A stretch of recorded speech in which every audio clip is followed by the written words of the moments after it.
This is Never Close the Inquiry with Nick Hagan.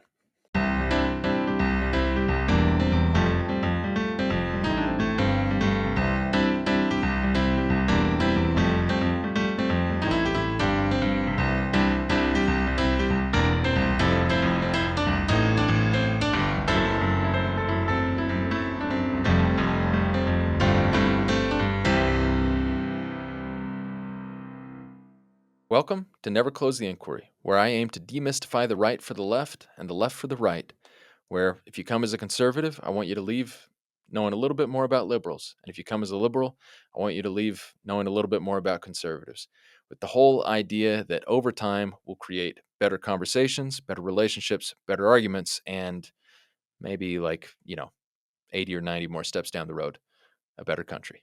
Okay, so starting out, why don't you introduce yourself? Me introduce myself. Yeah. Okay, man, I'm not good at elevator pitches. I've been trying to figure this out. My wife's been like, I've written so many, you use ChatGPT to how do you introduce yourself? Because I would say if the framework that I operate in is traditional conservative, active Latter-day Saint, big advocate for those who are underprivileged. So my framework is always kind of looking almost like a paradoxical way. Okay, so hold on. Let's because I'm already going to pause it because I already have questions. So your name first off, Alan Monsen. So yes. We now have that for the record. Yeah, Alan Monsen. We know each other from the U. Yeah, know each other from the U. Known each other a long time. Same frat. Yeah. In Hope. Yeah, right. Okay. So first off, how did you so you've got these three categories that really matter a lot to you. How did you get to those points? How did, I can understand how someone growing up in Utah, growing up in the church, it's okay, so that makes sense. Latter-day Saint, that one I follow. Yeah. How did you become a traditional conservative? How would you define that? How would I define that? Well, it's interesting. I would say it probably was more interesting how I became an active Latter-day Saint, but and that's the thing, right? Vulnerability and all those things. How much do you share? Because I'm a pretty private person. Yeah. Good person to have on a podcast. Yeah, no, I know, right? It's oh, wow, how much do I want to reveal? But I would say, how did I become traditionally conservative? I was probably around a lot of just conservative people. Yeah. And then I would say my mentor that I kind of met, who became a father figure when I was about 18, was a professor at the U and kind of conservative, but very intellectual. Mm-hmm. And so I would say I kind of got trained by him and learned a lot about, just the conservative philosophy, right? Like the Russell Kirk book, right? The Conservative Mind and Edmund Burke and all of these conservative players. But I also learned a lot about, the left side, right? Like Marx, Lenin, my favorite lefty right now is Zizek, Slavoj Zizek, right? Yeah. And I kind of have a brother-like figure who actually did his PhD in New York City at Stony Brook in continental philosophy. And he's very left. So I've always been I don't know if I've ever really had my own place of a traditional, I would say I'm a traditional conservative, but then when people talk to me, they're like, you're more moderate. But I think for me, it's the idea from an economic standpoint, but also the kind of property rights, personal rights, and probably just my upbringing aligned more with that conservative approach. I definitely like a slow change to government, societies, this and that.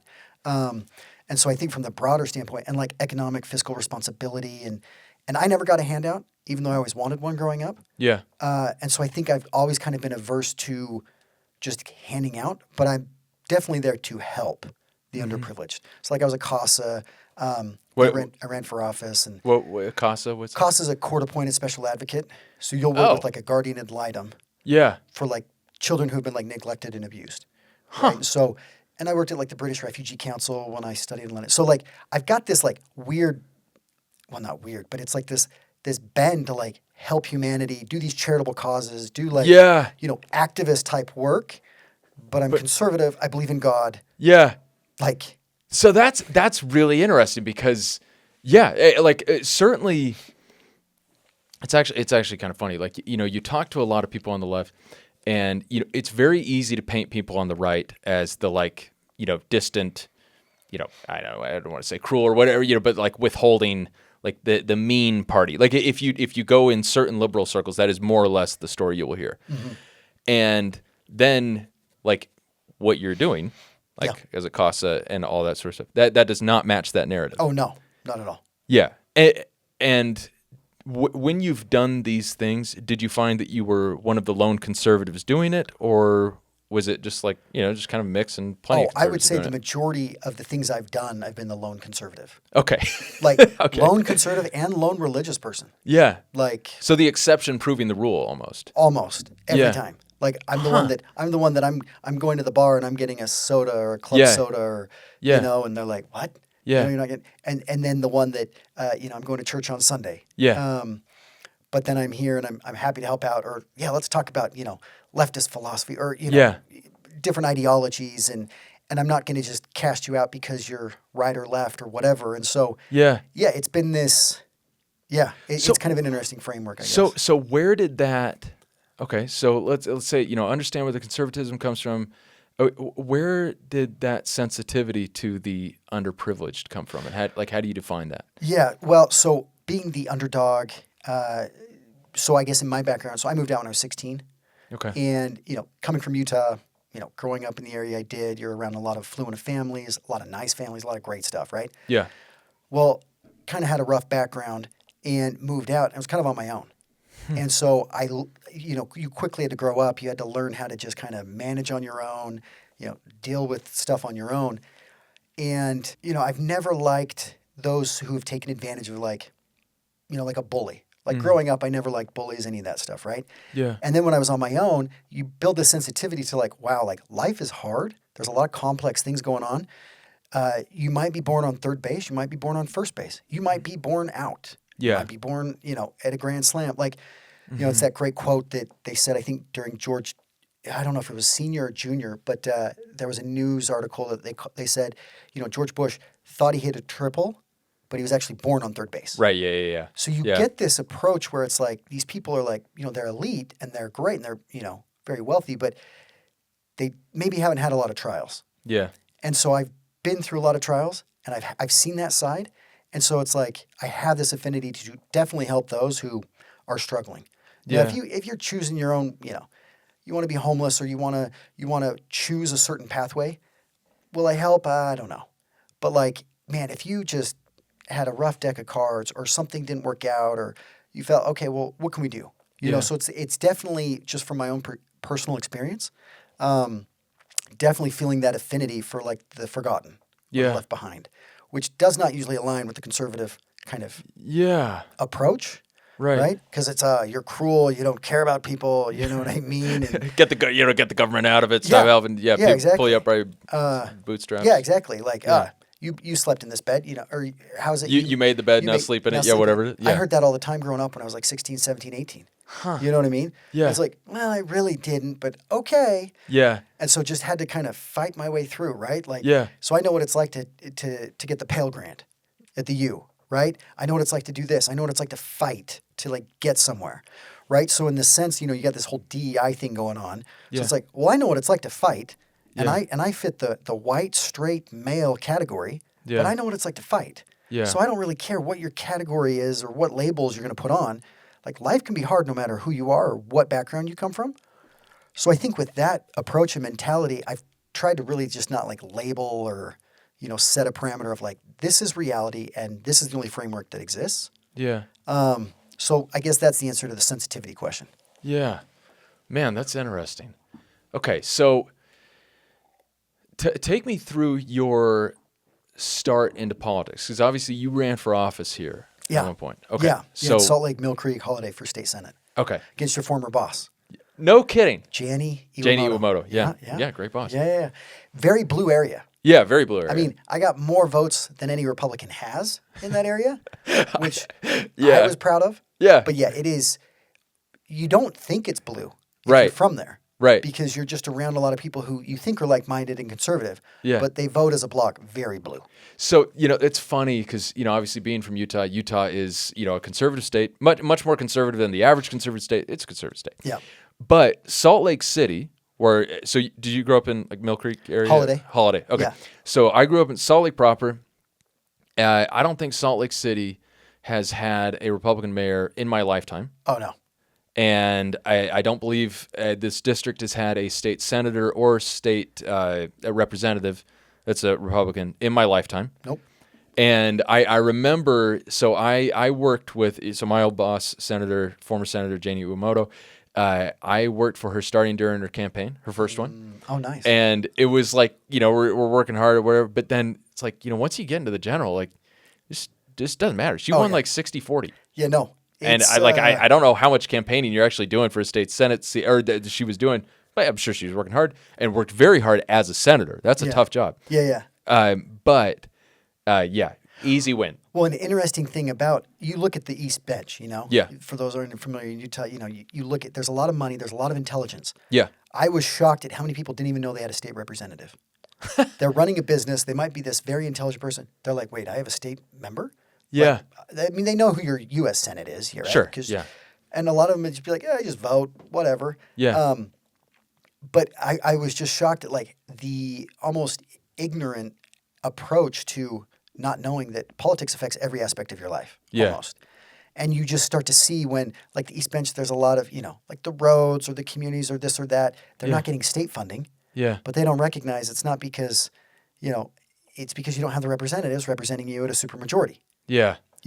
Yeah. And so I tried to explain that, and it was like, yeah, okay. So that was interesting. Right. That actually, that's funny. So wait, so what prompted you to run in the first place? So from Holiday. Yeah. I mean, I started my politics. So I interned at the RNC back in 2008. Okay. So that was kind of the McCain-Obama duo presidency, and I think from there I've always been involved in politics in one way or another. Mm-hmm. And 2017, it was like I had moved back. I was kind of just in the community, this and that. I was getting involved back in politics, and it was kind of like, well, you don't really have a good candidate running. Mm-hmm. Let's at least represent the area. Mm-hmm. Let's get something going. Yeah. And what can we do on a local level? Let's bring some awareness to Mill Creek, Holiday, Salt Lake. Yeah, you're a powerhouse from economic standpoint, and you've got a lot of influence. Like I think it's in this foothill area. I think within a 2-mile radius, you have the top brokers and developers in the state. Yeah. Right. So like it's an influential area, but like you're not getting any state funding into your just into to paint people a quick picture of how Utah works. So very Republican state. The state Senate. So you're running for state Senate, and my boss was in the state Senate. When she was there, 29 Senate seats, 5 filled by Democrats. Yes. And so, like, Democrats occasionally get stuff done, but only if Republicans are like, yeah, sure, fine. We'll throw you a bone. Yeah. And every Republican senator, so like the Democratic senators, they're coming from basically the Salt Lake Valley and Park City. Yeah. Summit County, yep. Yep, Summit County. And everyone else, is coming from these, more rural areas, and they are very much interested in getting state funding for their for their priorities, completely. for their spots. Yeah. Like, I remember what one guy said. I actually put this in an article, but it was funny. He's this, distinguished old conservative state senator from southern Utah. And I was laughing. I was, making a comment, here I am, interning for this Democrat. And I'm like, I don't know that the Republicans are really all that interested in cutting spending if it affects their people. He's like, no. Everyone's a socialist when it comes to their own people. Well, and you look at that too. It's like in Utah, we're all about like, we don't like big government. Sure. But sometimes we have big church. Yeah. You know what I mean? So there's Utah, it's this interesting place. It's going through this huge shift, I think, with a lot of new people moving here and kind of this movement that seems like it's going on right now, nationally, internationally, kind of stuff. So you get involved, you start running. Yeah. And what was it like? So it was great. I mean, so I'm running in 2018, Okay. right? So this is 2 years after Trump has been in. Yep. So it's basically a referendum on the Trump administration. Yep. So the polarization, I mean, the absolute just vitriol against Trump was anything red, anything Republican, you're just evil. Yeah. Just hands down. Yeah. So, or you're a savior. You're the greatest thing in the world. I mean, you get one or the other. Yeah. And then those who didn't care about politics, they're like, oh, cool, you're running. You Yeah. seem like a nice guy. Great. I'll probably remember to vote. Maybe. Yeah. Yeah. So very polarizing, though. I'd either Yeah. get stormed with questions, or people didn't even know, again, that they had a state senator. Yeah. You know what I mean? And these are very well-educated people, Yeah. running companies, doing things, in the community and nationally, but just like almost like an aversion to politics Yeah. and anything political. Or they Yeah. were just super involved.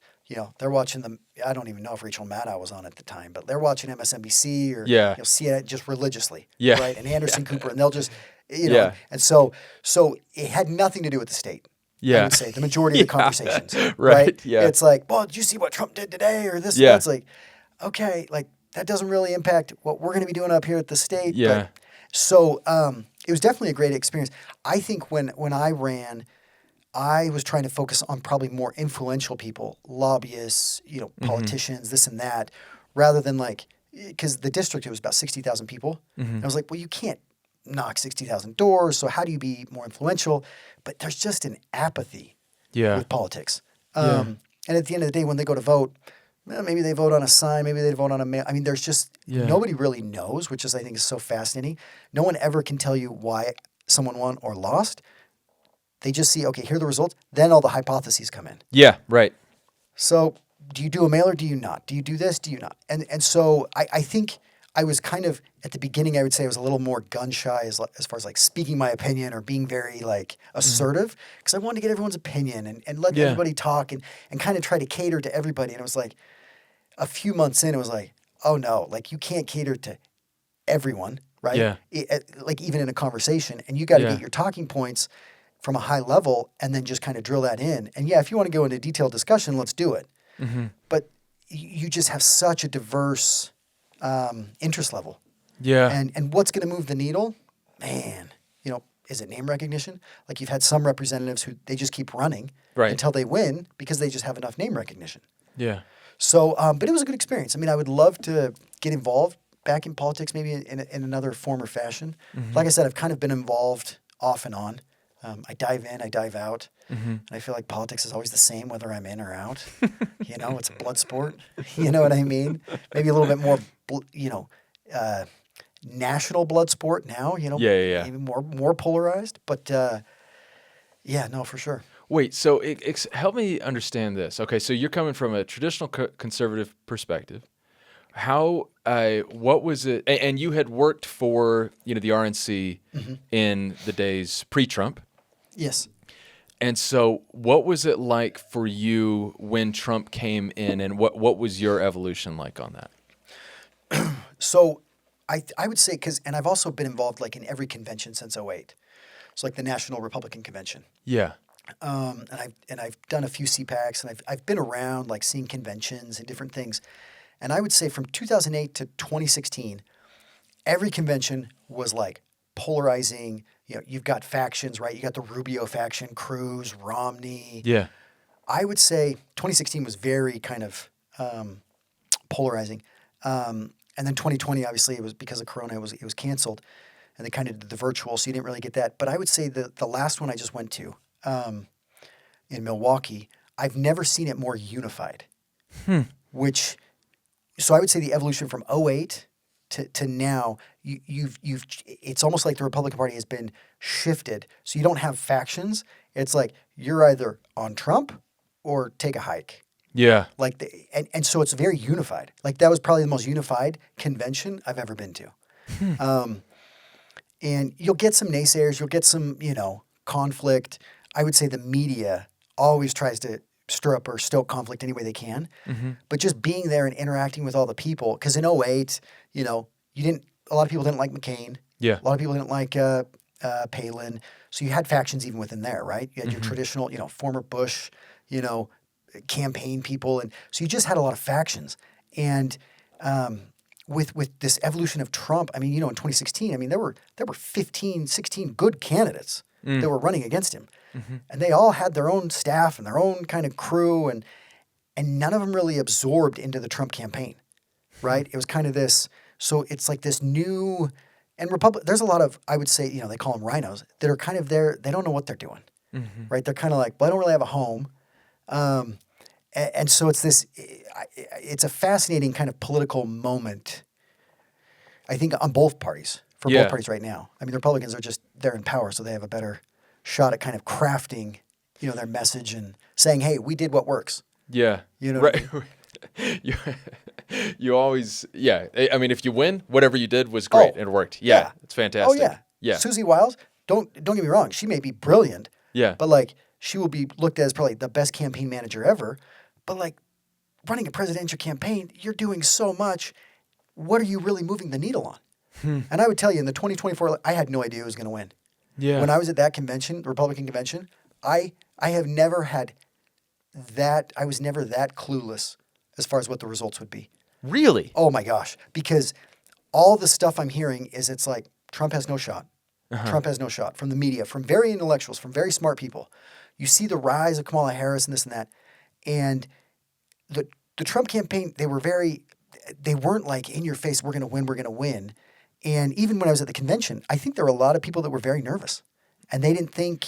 Right. Well, this is happening. So convention, I'm forgetting the dates exactly. It's like July. It is July, but it's very close. I can't remember. Kamala hadn't. It was in this transition right before. Period. Yeah. Okay. It was right in this So transition. it's right before So Biden he was drops targeting Biden, but kind of talking about Kamala. But yeah. And it was kind of a week after the assassination attempt. Yeah. So he comes out. He's got the bandage on his ear. Everyone's like, he's got a moment to bring people together. Yeah. And the thing is so I've been to a bunch of speeches with him. He's long-winded. Like, I mean, I get bored. Yeah. You know what I mean? I mean, most political speeches, it's like you've got your talking points and this, that. Yeah. And he'll go off on tangents, and I'll just zone out. I mean, he talked at that convention, I think, like an hour and 20 minutes or something like that. Yeah. Like, it was long. Yeah. And I confess, I don't think I've never listened to a full Trump speech. yeah, no, it's. I mean, I don't watch a lot of political speeches. Yeah. But like he's lengthy. 15, 20 minutes, I can manage that, right? Like most good, Yeah. I mean, at Joe Rogan, okay, you got 3 hours where you're just on a tangent, but you're getting into it. When you're there and in an audience and you're not interacting, and it's just, yeah, no. I have to pee too much to do that sort of thing. Yeah, exactly, right? It's like, no, for sure. No, yeah. You don't have popcorn. I mean, it's not like you got a lot of convention, I mean, yeah. You're just cheering every few lines. It's like, that was great. You do have Hulk Hogan coming out. You got, definitely interesting. And that's the thing. But like I said, it was probably the most unified convention that I've been to. That's really, truthfully, that's unsurprising. Yeah. That makes sense. Yeah, it's kind of interesting. It feels a little bit like Democrats right now, they're really trying to figure out what to do. Because, obviously 2016 was a blow, but Hillary had Clinton, she'd won the popular vote by a comfortable margin, about the margin that Trump won at this time. Yeah. And so, you get to complain about the Electoral College, and you still feel to some degree like you have the voice of the people, because you did come out ahead in the popular vote, albeit without a majority. And then, Biden comes in, wins, like, all right, okay, we're back, baby. Mm-hmm. We're back. For sure. And, and he starts out pretty hot.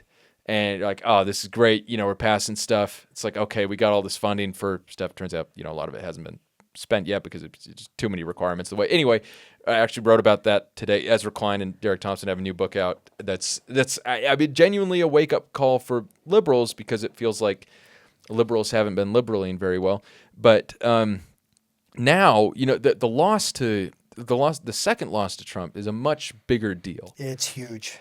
It really is. And now, do I think that this is, and I'd love to get some pushback on this, do I think that this is going to usher in 12 years of Republican hegemony? I don't. No. I actually don't know if I'm pronouncing that word right, but I really don't. And part of that, say what you will about Trump, he obviously has massive appeal within the Republican Party, but whether it's his personality or something else, like there is something of a natural cap on his popularity, there's a reason that despite so much, I think, Democratic failure, that Republicans have such a small majority in the House. I'd be shocked if that stuck around in 2026.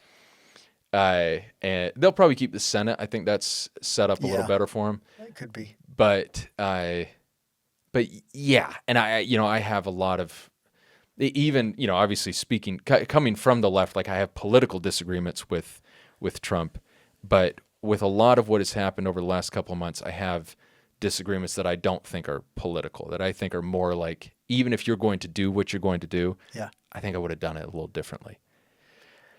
I could see that. Yeah. But I think Democrats are really like just a little bit lost right now. So do you know Slavoj? I don't know how to say his first name. Zizek. Yeah. So I love the guy, right? Like, yeah, he's hilarious. Give me a quick intro on him. Just So yeah, he is. So he's Slovenian. He's hilarious. I think he's like 76 or 77. Yeah. He's got 1,000 ticks when he's talking, right? But the guy is brilliant. Yeah. And he's funny. Yeah. And he's this leftist philosopher. He's yeah. super leftist. He likes Hegel. He likes Marx. He likes all this stuff. Mm-hmm. But it's interesting because when you hear him talk, because he actually did a talk with that Yanis, the foreign Greek minister, who's like been a rock star in Greece and in Europe, right? Who's also a leftist. But they're talking about it because they're like, the left doesn't know how to handle Trump. And they're doing the same thing they did in 2016, which kind of didn't work. Which is like, Trump does something wrong, we're going to vilify him. He's bad. He's a sexist, chauvinist, all these bad things. People don't care. 2024, it just showed like he won the popular, like he dominated that election. So whether you want to say, oh, he's a convict or all these things, and I think that's what's so fascinating. And I said this in 2016. It's like he's not the cause; he's a symptom of everything. So you can get mad at Trump. You can say, oh, I don't like him. I don't like this. Like, I'm not a MAGA guy at all. But I'm sitting here and I'm like, but look at the political just status quo that went on for years. People just said, we're not going to do anything, or we're going to do this, and then nothing happens. Yeah. And it's just so stagnant. Now you have a guy in here who's just throwing chaos left and right. Oh, he'll do it. Whatever he can do, he will do it. And the thing is so I'm a smart guy. Like, I'm not the biggest fan of NATO. I'm not the biggest fan of a lot of these things, but you can't even have like a decent conversation about this because immediately it's Trump's evil, Trump's bad. If you support him, you're bad. It's funny, like, so I brought this hat. I don't know if you can see on the video, but like, even wearing this hat in D.C., like, you'll have people come up and just tell you to F off. Yeah, sure. Like, but I would say that there's more of like an acceptance. Like, it's not just like these, cowboys or wild, whatever, the Proud Boys or whatever. But there's almost this like, well, now I can make a statement and say that I actually have a voice too. And we can argue or we can, and so it's like, I mean, you can't even keep up with everything that's going on with Trump right now. No. As someone trying to write about it, I can't. And the left, they don't have a voice. They don't know what they're doing. You got Bernie and AOC running around saying, okay, we're going to try and be, but then you've got like your traditional Democratic Party establishment. They don't know how to handle it. And you don't have this unique messaging. And I know you want to say something, and then we get because there's some fascinating stuff that CPAC, because it's fascinating. So, I mean, I love listening to the left. I love listening to the right, and especially more the intellectuals. But you got like Neil Ferguson, right? Who's this British guy, very smart. But he and some other of these leftists are kind of comparing this political moment that we're in, like to 1967, 68, 69, right? Like this Woodstock moment. You got Nixon around this time, this reapproachment with China. And it's almost like, because we're in this interesting moment where like Europe's waking up, to the realities that we're actually there in like 2004, 2005, but they just kind of kicked the can down the road. But you're seeing this just mass movement to like more, people want to call it populism, but I think it's just frustration with the system. Yeah. A little more right. But you're getting that across the board, which is fascinating. And at the CPAC event that I was at, it was interesting because I haven't seen as many foreigners at the CPAC events. And there were a ton of international. That's fascinating. Yeah. And so, okay, hold on. Let's get to that in 1 second. Yeah. I do want to say a couple of things. So it's interesting, talking about how just to go back to this idea that for a long time it felt like you could say, okay, support for Trump supporters, Trump supporters. You can say racist, misogynist, and then you don't need to have the conversation. Yeah. You can just say that, and obviously in 2020, like that kind of worked. Like if you can say that, and you don't have to have the conversation, and then you win the election, fine, congrats. You didn't need to have. Yeah, all right, that worked out. Yeah. That didn't happen this time around, and so Governor Tim Walz, Minnesota, was the VP candidate. He just went on California Governor Gavin Newsom's podcast. Oh, okay. And, Gavin Newsom is trying Newsom's this getting a lot of flack because of all the people He he's is. bringing on, right? He is. And it's really interesting. It's kind of like, I hope he keeps doing it. It's kind of like throw stuff at the wall, see what works. Right. But yeah, no, he had on Charlie Kirk, he had on Steve Bannon, he had on Michael Savage, and now he had on Tim Walz, and then he had on Ezra Klein. That was really interesting because Klein's book, this abundance, really takes some shots at California. And, with love. Klein is this progressive liberal from California. He's like, California needs to do a better job of being California, effectively. But so Walz is on air, and Newsom is kind of trying to explain the appeal of these guys like Steve Bannon and whatnot to people on the right, and or to men. And Walz, he keeps butting in with this idea, but they're misogynists, they're racist. Like, we need to just throw these guys, push these guys back under a rock. And Newsom, I think, to his great credit, and I'm saying great credit with some bias because I feel like this is to some extent what I'm trying to do, but it's like these guys exist, and you do need to talk to them. You need to figure out like why they're concerned. Like if people are ending up in whether you want to call it misogyny, racism, or whatever, a lot of it is really not that. But regardless, like you need to engage with people and understand if they are at some point now, how did they get there? And pretty tired, so I don't think I'm articulating that very well. But I think, basically the Biden election in 2020 allowed the establishment to put away and kind of ignore this idea that there were really a lot of genuinely dissatisfied people. They thought Trump was an anomaly. Yeah. And it's like, he's not. He's not. There's deep frustration with the establishment, and you are not... you're not serving the needs of the people sufficiently well. And it's so interesting because I love international politics because it's a little bit more diverse rather than just your two-party system. Right? Yeah, right. But like, if you think about it, you had Brexit, right? You got Boris Johnson. Yep. You have the UK, which is interesting because the UK has now gone a little left, right? Yeah. They just had this historic Labour election. So the Labour Party, you could probably say, is similar to the Democrats, right? And they're in power now, and they had a historic election. But you literally had Keir Starmer over here in the U.S. touting defense spending, saying, hey, maybe we need to put boots on the ground in Ukraine. Right. I mean, that's like almost like a Bernie Sanders going over, to Europe and saying, hey, we need to get better migration policies going and reduce taxes. Yeah. Right? It's this dichotomy of like, and Europe, it's almost like, I don't know if you like Farage. Not a huge Nigel fan, Farage. but I could see you maybe, Yeah, some disagreements, but yeah. for sure. I mean, he was there in 2016, right, and kind of spoke, and he was there at CPAC just recently, because now he's back in the UK, right, as a member of parliament with this reform kind of movement. But he did make an interesting point where he's like, we basically, with Brexit and this and that, we kind of had this push to the right, which then kind of came across, the Atlantic and impacted the U.S., kind of was his point. And he's like, and now with Trump and all this, you're seeing this now going back across the Atlantic because you see in Germany, the AfD, the Alternative for Deutschland, just came in number 2. And it's so fascinating because the main party there doesn't want to do business with them. France, moving to the right. All these countries in Europe, right, on continental Europe, are moving to the right.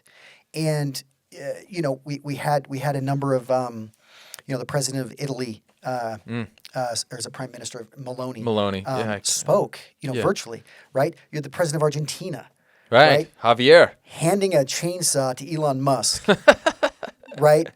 Which, and then Elon Musk spoke, and then he was followed by Steve Bannon. Like, you couldn't have had more of like a surreal Matrix type moment. Yeah. For those of you who know, like, you've got Elon Musk, okay, the richest guy in the world, being handed a chainsaw from a president of Argentina, and Argentina has a rough history. I mean, the dirty wars and lost generation, all this stuff, right? But then followed by Steve Bannon, who does not like Musk, wealth, anti-establishment, all these things. It's almost like you've got like a Rockefeller followed by Trotsky. You know what I mean? That's kind of how I see it. And but they were both applauded. They were both well received at the CPAC event. Like, so it's just this movement that's going on, which is fascinating, and I'm just seeing internationally, it's not about Trump, and that's what I think the left can't figure out. Yeah. Like, when Vance goes over there and lectures Europe, it's like, well, but like, he's not wrong in a lot of ways. Mm-hmm. Like if you've lived under our security umbrella, Mm-hmm. right? Post World War II, and we can look at the funding and we can follow this out. Now, you may not agree with me, but to just say outright, oh, you're a racist or you're this or that, you're missing the boat. Yeah. And a lot of people are frustrated about that. Or like Ukraine. Well, now we have to fix Ukraine, or we have to be Ukrainians almost. Yeah. It's like, well, if we go back 20 years, pre this October revolution that they had there, right? They were very high on the corrupt index of countries. So all of a sudden, it's like, well, we can have a conversation of do we want to or do we not? But all of a sudden, it was like this. No, this is how it is. And I'm going on a lot of different tangents, but it's like this is how it is. This is what you'll accept, and we won't accept any kind of counter discussion. And if you do counter, you're bad. Yeah. Yeah. That's interesting. It's frustrating as someone whose natural inclinations do lean to the left because I like the idea, or I believe fundamentally that the government can serve a good purpose, and that it can do good things, that it has done good things in the past, and it theoretically could do good things in the future. And I also do, substantively agree generally with more of the I don't agree with the what I might conceive as the central thesis of the Trump platform, and while maybe disagreeing at least partially with every single page of the Democratic Party platform, I support the gist. It's like, no, I wouldn't do it that way, but I see where you're going, and I appreciate the direction.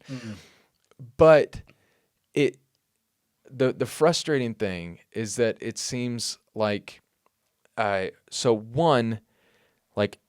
like the idea of international alliances. That's great. And I want them to be, stable and strong. And I like the idea of the Western world, the U.S. allied with Europe and Canada and other,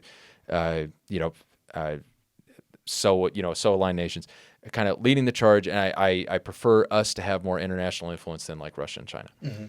But I also think, yes, it is accurate that Europe has grown complacent, relying on the U.S.'s security umbrella for decades, and that and so to some extent, there's a part of me that now, do I support what Vance said, how he said it? Not necessarily. Do I like the way that Trump and Vance have, a lot of the negotiations with Ukraine and about Ukraine, there's been a lot of public posturing that I would personally prefer take place behind the scenes, even though there are obviously there are uses to public pressure. It's frustrating to see as a liberal that I think some of what they're doing is good and it works. You're getting Europe rearming and pulling more on their own weight. No, I like that. Right. Not because not because I don't want the U.S. to be allied with them, not because I don't want the U.S. to help if they ever, heaven forbid, come someday when we do need to. When there is some sort of conflict, but because you want them to be strong in and of themselves. You don't want them to be, for lack of a better word, leeches, or whatever on the U.S. You want, it is to our benefit for them to be strong in and of themselves. And it's, it's kind of funny. And then I do hope, that there is a big push on the Republican side to deregulate. And I think on the left that often gets cast as just this way to allow big companies, a lot of my former clients, to just pollute, not have to worry about any sort of potential liability for screwing over the little guy. And to some extent, sometimes that's going to be true, fair enough. But Democrats really have made it impossible to build. Some of the stats from this book in California, it's you're getting public money to build affordable housing in San Francisco. You're spending $600,000 to $700,000 a unit. Yeah, that's affordable housing. Yeah, you can't do that. No, private money. It's they touted this in the book. There was one development. I just wrote about it. They did all private money so they could skip a bunch of stuff. They got the state legislature to sign off on skipping some other requirements. So again, they've already cut a bunch of red tape. Still cost them $400,000. Yeah. 260 square foot little abode, little studio. Yeah. $400,000. Oh. That's ridiculous. Yeah. So I'm in development. Yeah. Okay. And I mean, you'll see. So if you want to build in Salt Lake City. Versus if you want to build in Eagle Mountain. Okay. Or if And you, so, and just paint a picture, Eagle Mountain is further to the south, smaller city, more Republican. yeah, more Yeah. Okay. Republican. Because when you're building, you got to deal with your municipality a lot of the Sure. times. I mean, you got state stuff, but usually the municipality. I have seen the bluer the municipality, Yeah. the harder it is to get a permit, Yeah. to get inspections, the more bureaucracy there is, Yeah. and the more red the municipality, the easier it is to get a permit, the easier it is to get inspections, and a lot of the times you have more. I mean, and this is pretty high level and generalizing, but you have more coordination between public utilities and engineering and your planning department and your zoning and I mean there have been some people that have tried to run for city council to try and change that. Like, why is it so hard? Yeah. Right? Because then people don't want to build. Right. So then we move south. Why did Lehigh blow up like it did? It had a friendlier municipality, zoning, permit status, allowing to rezone easier. Yeah. But if you look at Park City, so Summit County, Yeah. and Salt Lake City, I mean, if you want to rezone or something, you're going to have people picketing. Yeah. I mean, you just think of the inland port stuff, right? Yeah. Right. You had this huge clash. Yeah. People are showing up at the city hall yelling and this Yeah. and that. You know what I mean? And from a business standpoint, it's like, okay, well, why would I go to all that hassle When to I build could- yeah. a townhome here? When you're 600,000, 700,000, it doesn't pencil. Right. And then Because what are you going to sell it for? Yeah, exactly. Right. I mean, unless you're going to have like marble floors and this just very posh, and I mean, it just from a business sense, it doesn't work. Yeah. And that's always, I think, been this conservative mindset of like, well, why would I do that if it doesn't make business sense? Yeah. The irony here is that, Texas, Florida, Utah, like, these conservative states where it is easier to build generally, it makes it easier not just to build like, I don't know, you got anti-environmental stuff, but to build like solar power, and like to do everything you would want to do as a liberal, it's easier to do it in conservative places, which is, as a Democrat, not great. Well, and why have people moved from California to Utah, Right. to Austin, Texas? Right. Some of these because of the business regulations and some of that's freeing up.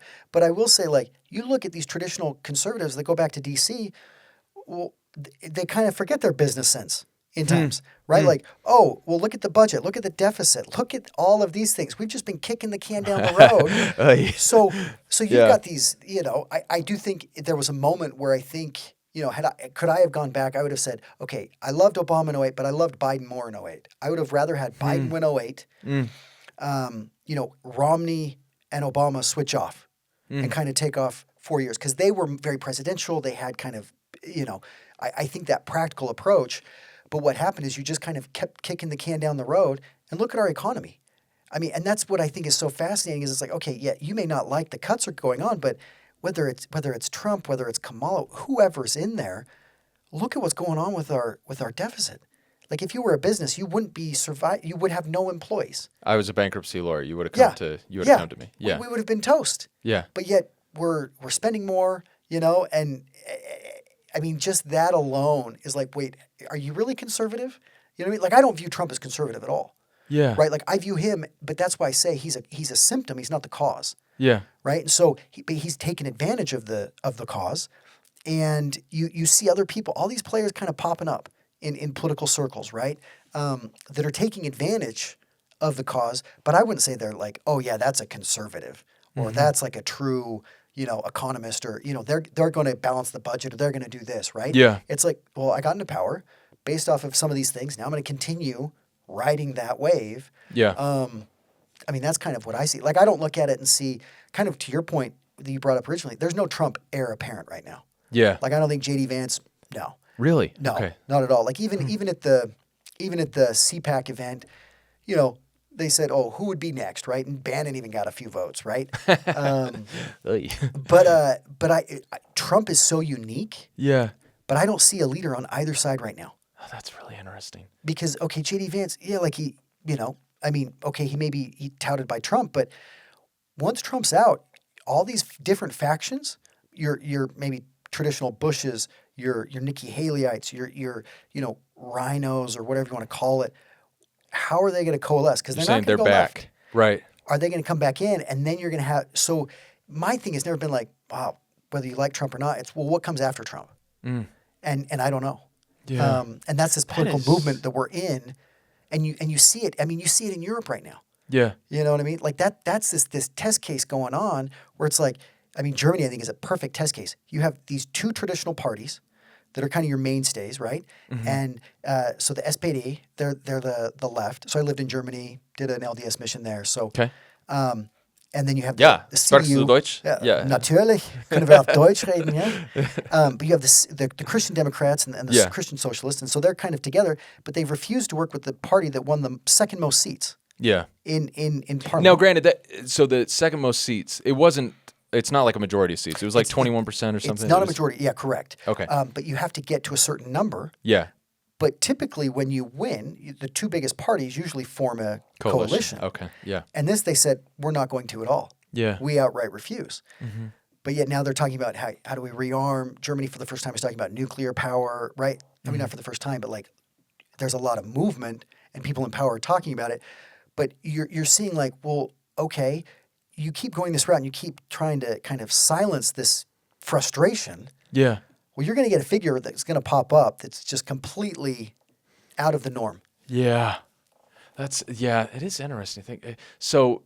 One of the things that I think we've seen a lot of in the Trump era is that people that really try to copy him, honestly, don't do that well. No. Like Kerry Lake in Arizona, lost. Like people are losing. They're running behind Trump, and it's not particularly close. Heck, even Vance in Ohio ran behind Trump, and he ran way behind Mike DeWine. Mm-hmm. And now, to be fair, I think Vance is much more popular now than he was when he ran for the Senate. I think he's much more popular now than he was when Trump chose him, because I do think he's a very smart guy. He's very well spoken, and he is a skillful exponent of the Trump worldview. Mm-hmm. However, it is going to be, it's going to be fascinating to see where they go from here. Because, like, for me, coming at this from the left, I look at the Republican side and I think, okay, I see someone like Ron DeSantis. Mm-hmm. I'll grant that his charisma leaves his body the minute he leaves Florida. I don't know why, but like it's true. But like, seems to not follow. His debate performances were shocking. Yeah. Because like I remember May 2023, I was like, he's gonna be the next president of the United States. Yeah, all the momentum was there, right? Yeah. All the funding was coming in. Yeah, and then one debate, and it's like, ooh, never mind, not that guy. But he is, he's a popular governor of a very, of a popular state to which people are moving. They're voting with their feet, and he is, as aligned with Trump as any major state governor, I think. So, like he's got to be a candidate.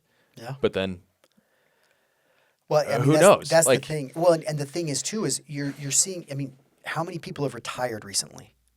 Right on the right. I mean, on the left too, because it's like it's so polarizing. You know what I mean? And so there's a lot of vindictiveness. Right. There's a lot of. I would say it's almost like the party itself. There's harmony, but there's so much polarization if you don't align.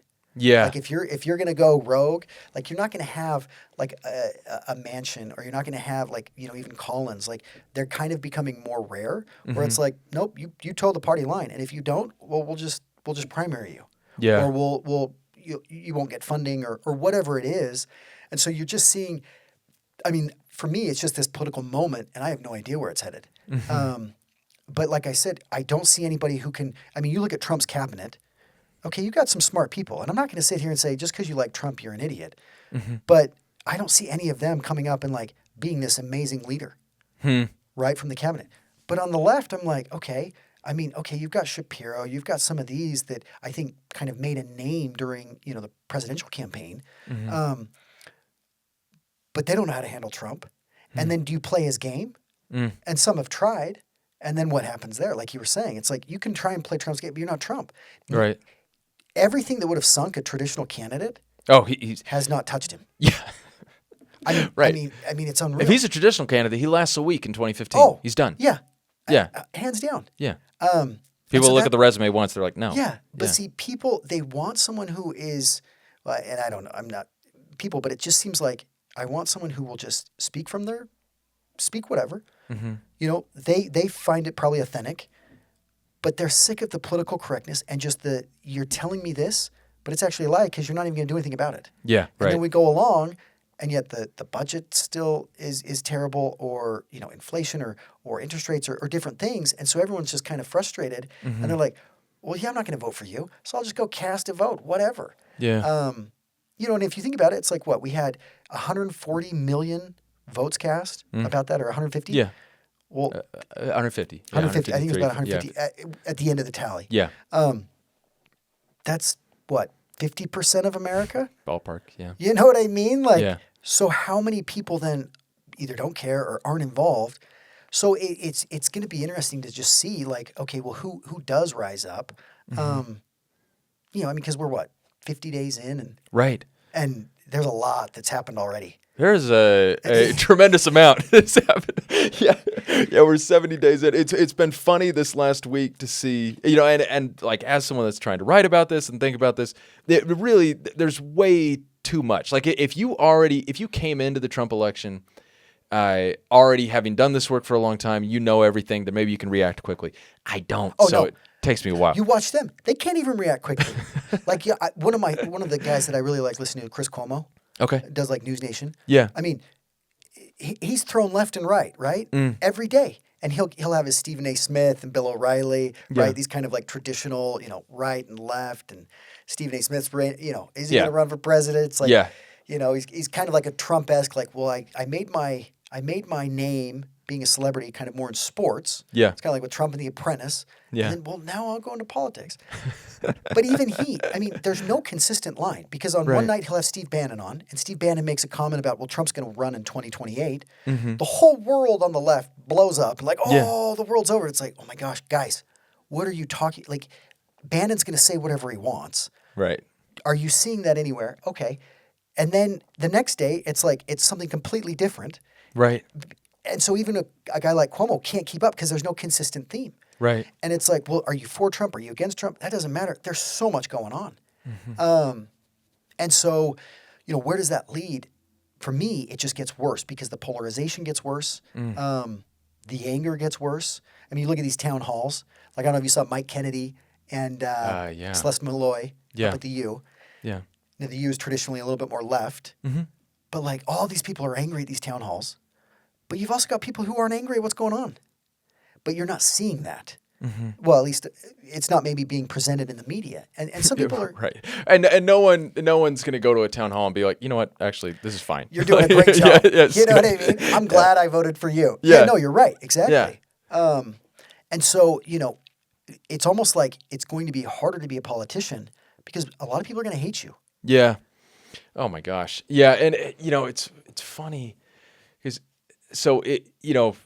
and I say this, you know, recent experience with Biden, and now, you know, I have Republican friends and family members that have, I wonder how they're feeling now, but for most of the last couple of months have been like, this rocks.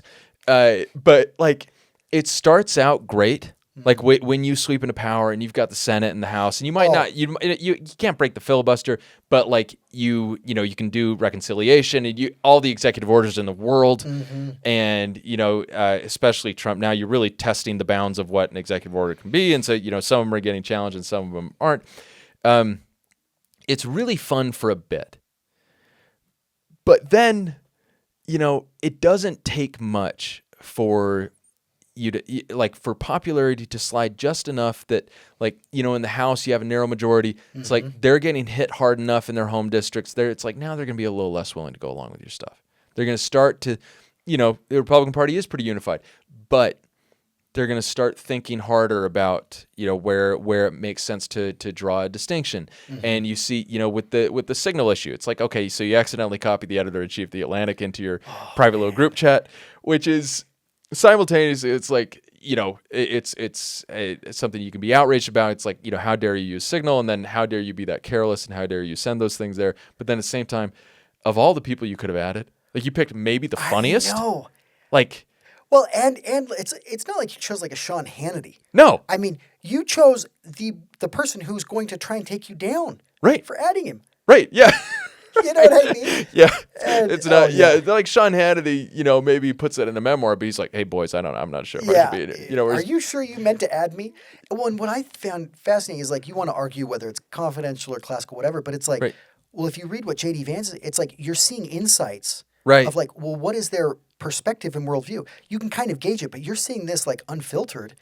Oh, okay. Now I can kind of Europe can start gauging. Oh, wow, right. we're in trouble if he's really pushing. Yeah, Because J.D. Vance is just ripping Europe apart, and so is yeah, Hegseth in it. yeah. And that's interesting. And like, I think, fundamentally what it gets back to, is it classified? Is it confidential? Whatever. They didn't mean to add Jeffrey Goldberg to it. No, They did not want him to see that.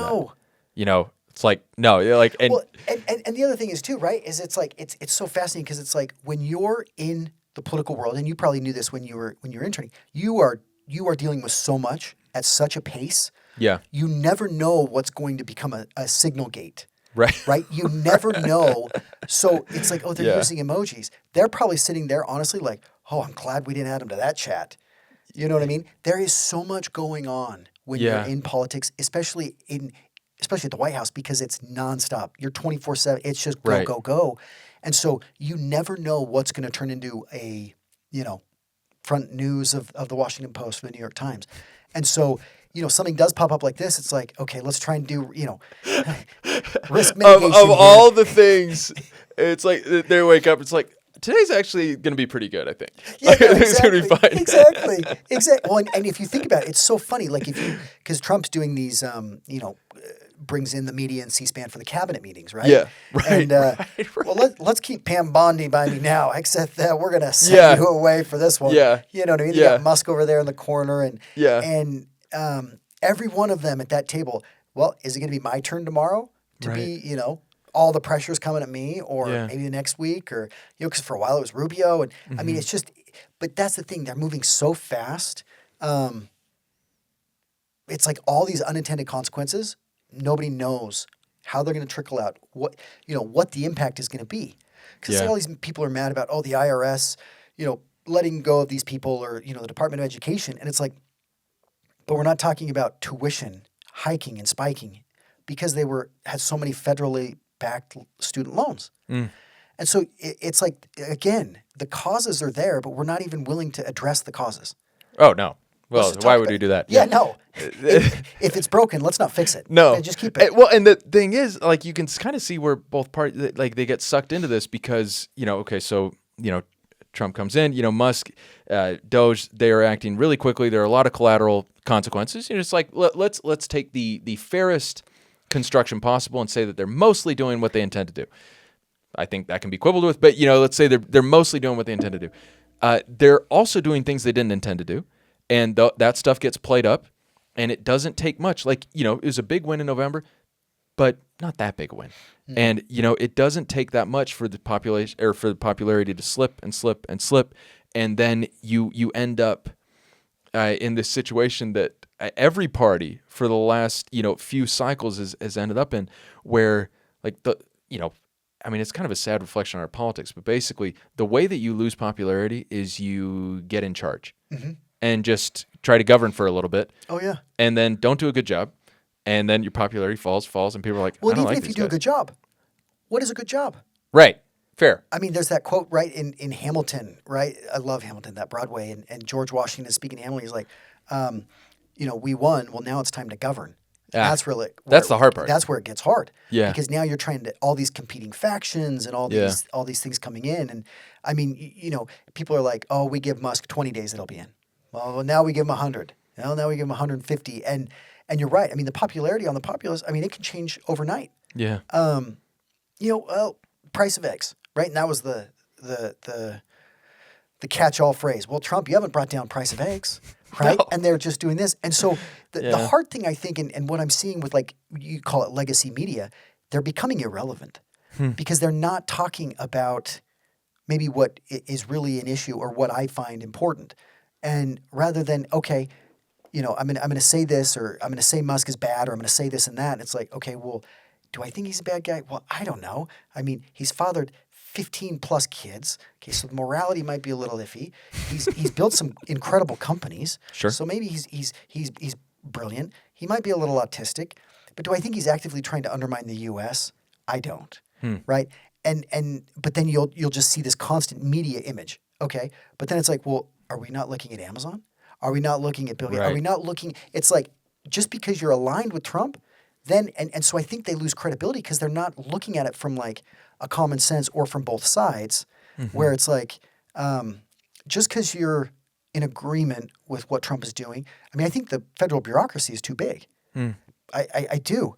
Now, are we going about it the right way? I think we argue about those details, but just to say like, oh, look at all these poor, federal government employees. It's like, I worked for the state for a while. Like, I know it was not intense.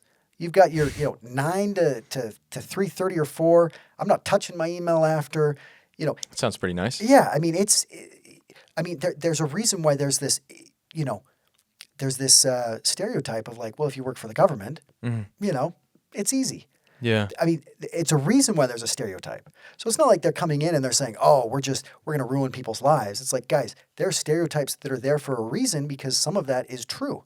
They're not Yeah. working, or it's bloated, or the bureaucracy is, it's overbuilt and overworked, or they hire too many people, and so I don't know. I think not allowing there's no wins on the right. You can't. There's nobody on the left that is allowing the right to be right at all. Right. And if you're on the right, well, we're not going to give Bernie a good idea or say that he's somebody who's positive. Right. And that is like, okay, we're going to have that type of gridlock. Well, then you can't. How do you build a solution Right. from that unless you get a majority? Like a big majority. Yeah. A really big Yeah. majority, which no party has managed to do No. in a while. No. Obama had 60 senators for I forget, it was like 300 days of his first term, Yeah. 380 days, because people resigned and died and whatnot. Yeah. And with that, he's able to get Obamacare through. Yeah. Well, look how much political capital he had to do with that. Right. Right. And the thing is if you talk to, I think, most Republicans, they'll say, "Oh, that's the worst thing ever." Right. But then it's like, well, actually, there were some good things to it. Mm. You know what I mean? And we're leveraging some of those good things. So, I mean, why we're just so quick to say, "Oh, you're terrible," or "This is bad." You know what I mean? It's unfortunate. And it's a trap because the minute you define yourself in opposition to your opposition, it's very easy to force yourself into taking a position that you don't actually really believe in, or you don't want to be, you don't want to be stuck in that box in the first place. And then you end up overcommitting to something that you didn't really like in the first place. And now it's too late. And now you're running on it. And now you lost an election. Yeah. And yeah, it's funny. We see, man, we've been talking for a while. This has been know. fun. Talk me through. Let's do just a little bit more about CPAC and then call it good, because this has been awesome. No, for sure. Okay, so you got some really interesting books here. Yeah. So CPAC is Really interesting books. This conservative. Oh, I can't remember any of the names of it's this husband and wife that started it back in the day, and Oh, geez. I can't remember their names now. They've all Because I was thinking all these Schlapp or political something. names. Yeah. You can edit that back in, right? But kind of like an interview. If I didn't like the question, let's put it back. Yeah, sure. Yeah. But so they started it a while ago. I don't Yeah. know exactly when, but what I didn't know, actually until just this one, is how big it is in other countries.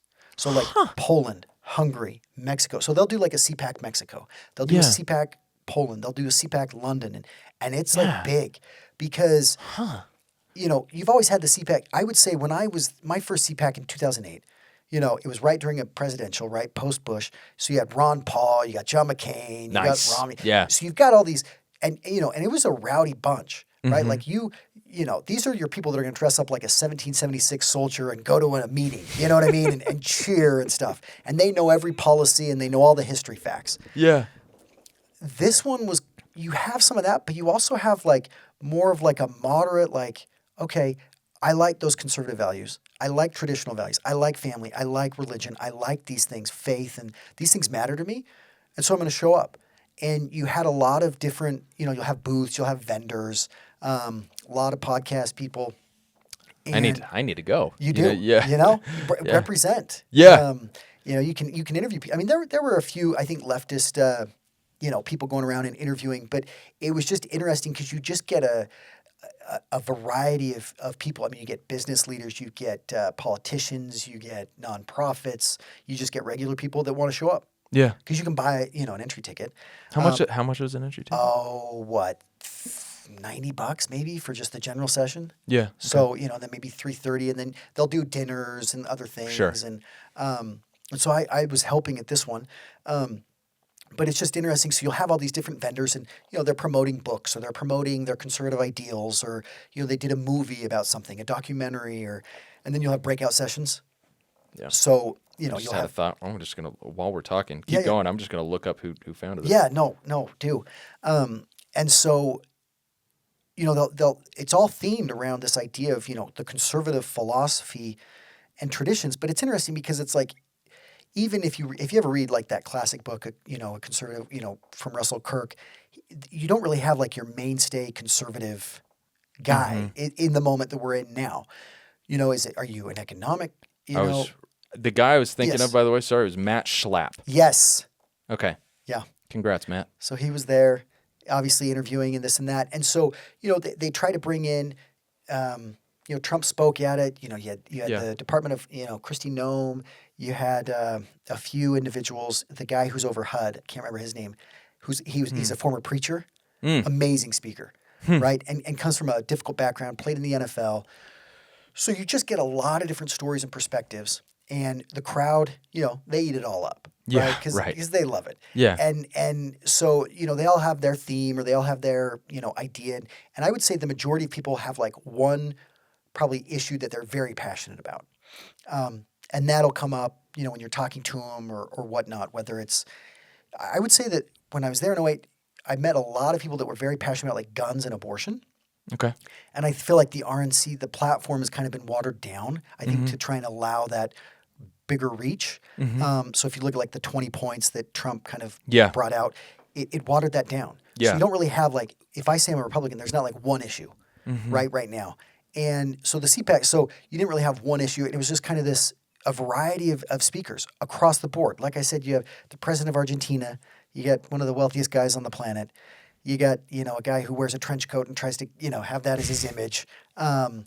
Other people who have worked in government. You had former newscasters. And so it was interesting. I mean, you had a lot of different opinions, ideas. They had the press spokeswoman, Levitt, who talked kind of about her career and kind of how she got there. And young. Oh, yeah. What, like 27, 27, I think. Yeah, something like that. So I mean, and so it's a place where you make a lot of connections of people who are doing conservative type things. Yeah. You got January 6ers, right, that are pushing prison reform and different things. And the guy who did My Pillow. So that's right. I noticed. And then there's this book that I assume is it's anti-January 6th. In the way, they didn't like how it. He was the chief of the police. Yes. So he didn't love He doesn't think that it was an insurrection and this and that, right? Like, they were against that this was bad and these people were coming in and trying to take over the government. Yeah. And so they would do book signings. Wow. So That's interesting. like a critique of gender theory. So there's a lot of, that whole like idea of political wokeness, right? So, man and woman, faith,